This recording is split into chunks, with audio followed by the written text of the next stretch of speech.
அனைவருக்கும் வணக்கம். என் பெயர் நிவேதா. அம்மா பெயர் அபிராமி, அப்பா பெயர் செந்தில்.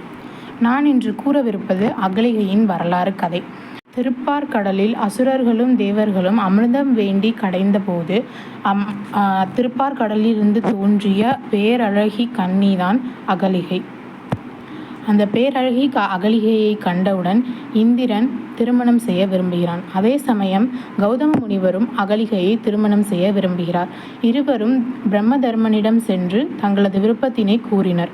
பிரம்மதர்மன் ஓர் நிபந்தனையிடுகிறார். முன்னும் பின்னும் தலையினை உடைய பசுவினை 3 முறை வலம் வருபவர்களுக்கே அகலிகையை திருமணம் செய்து தருவேன் என்ற நிபந்தனையை பிரம்மதர்மன் கூறினார். உடனடியாக இந்திரன் உலகையும் சுற்றி அப்பசுவினை 3 முறை வலம் வர கிளம்பினான்.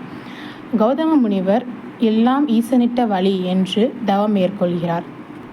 அத்தவத்தின் போது நாரதர் கௌதம முனிவரை நாடி வந்து பிரம்மர் இட்ட நிபந்தனையை நான் வழிகாட்டுகிறேன் என்று நாரதர் கௌதம முனிவரை அழைத்து பசுக்கள் நிறைந்து இருக்கும் இடத்திற்கு கௌதம முனிவரை நாரதர் அழைத்து செல்கிறார். பசுக்கள் நிறைந்திருந்த அந்த இடத்தில் முன்னும் பின்னும் தலையினையுடைய பசு இல்லை. இதனை கண்டதும் இருவரும் ஆளுக்கு ஒரு திசையில் சென்று முன்னும் பின்னும் தலையினையுடைய பசுவினை தேடினர். அந்த இடத்தில் ஒரு பசு கன்றினை ஈண்ட காட்சியை நாரதர் காண்கிறார். அப்பொழுது கௌதம முனிவரை அழைத்து முன்னும் பின்னும் தலையினையுடைய பசு இது என்று 3 முறை வலம் வர சொல்கிறார். கௌதம முனிவர் அப்பசுவினை 3 முறை வலம் வருகிறார்.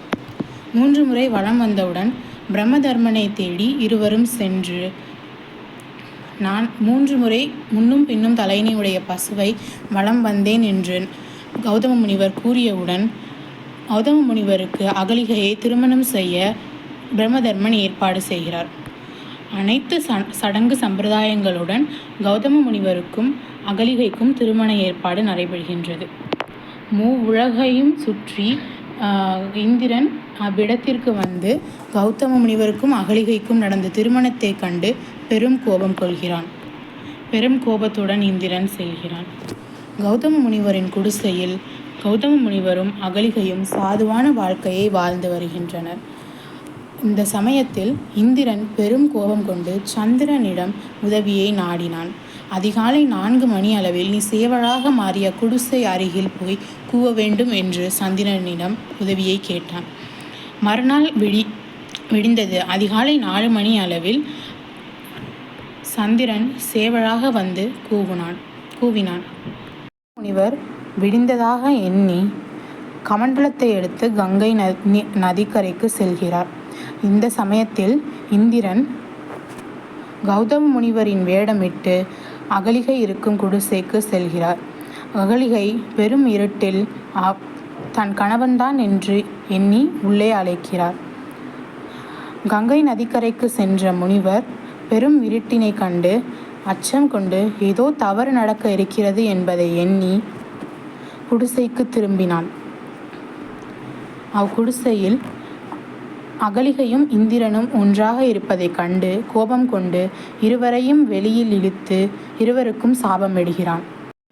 இந்திரனுக்கு ஆண்மையற்றவனாக இருக்க வேண்டும் என்ற சாபத்தினையும் அகலிகைக்கு உணவு இன்றி நீ கல்லாக மாறுவாய், அக்கல்லிற்கு ஓர் ஆண்மையானவன் வந்து கால் பதித்தால் மட்டுமே நீ உருவம் எடுப்பாய் என்பதை கௌதம முனிவர் சாபமிடுகிறார்.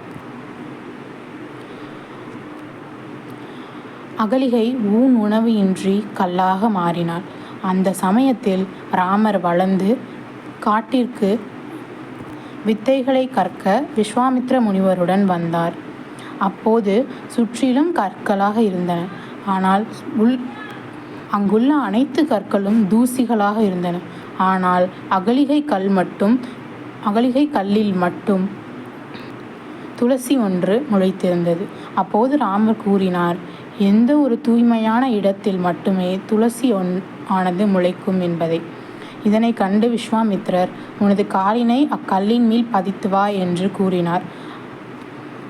ராமர் அக்கல்லின் மேல் தனது காலினை பதித்தவுடன் அகலிகை உருவம் பெறுகிறார். ராமர் உதவியுடன் அகலிகை உருவம் பெற்றதால் ராமருக்கு நன்றி கூறினார். நன்றி, வணக்கம்.